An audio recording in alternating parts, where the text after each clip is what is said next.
माजी उपमुख्यमंत्री दिवंगत अजित पवार यांच्यावर आधारित छायाचित्र प्रदर्शनाच्या माध्यमातून दादांच्या कार्यकर्तृत्वाची आणि अष्टपैलू व्यक्तिमत्वाची झलक पाहायला मिळते। या छायाचित्र प्रदर्शनातून त्यांच्या संपूर्ण जीवनपटाचं दर्शन होत असून आपल्या सर्वांच्या मनात त्यांच्या स्मृती कायम राहतील अशी भावना मुख्यमंत्री देवेंद्र फडणवीस यांनी व्यक्त केली। अजित पवार यांच्या 67व्या जयंतीचं औचित्य साधून महिला आर्थिक विकास महामंडळाच्या सभागृहात त्यांच्या जीवन प्रवासावर आधारित अजित स्मृती अविट स्मृती या विशेष छायाचित्र प्रदर्शनाचं आयोजन करण्यात आलं आहे। मुख्यमंत्र्यांच्या हस्ते या प्रदर्शनाचं आज उद्घाटन झालं। प्रदर्शनाचं उद्घाटन केल्यानंतर प्रसार माध्यमांशी संवाद साधताना मुख्यमंत्र्यांनी अजितदादांच्या आठवणींना उजाळा दिला।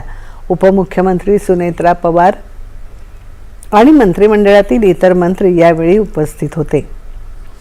लग्नातली आणि त्यांच्या राजकीय सामाजिक कारकिर्दीतली विविध क्षण जी आहेत ती अतिशय चांगल्या पद्धतीनं या प्रदर्शनाच्या माध्यमातून आपल्याला पाहायला मिळतात।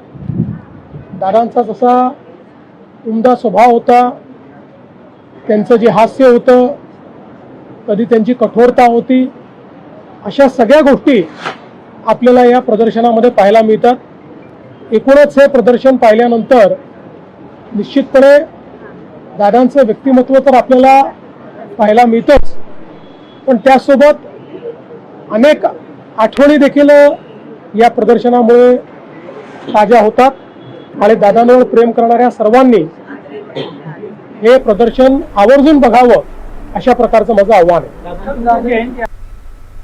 अजित पवार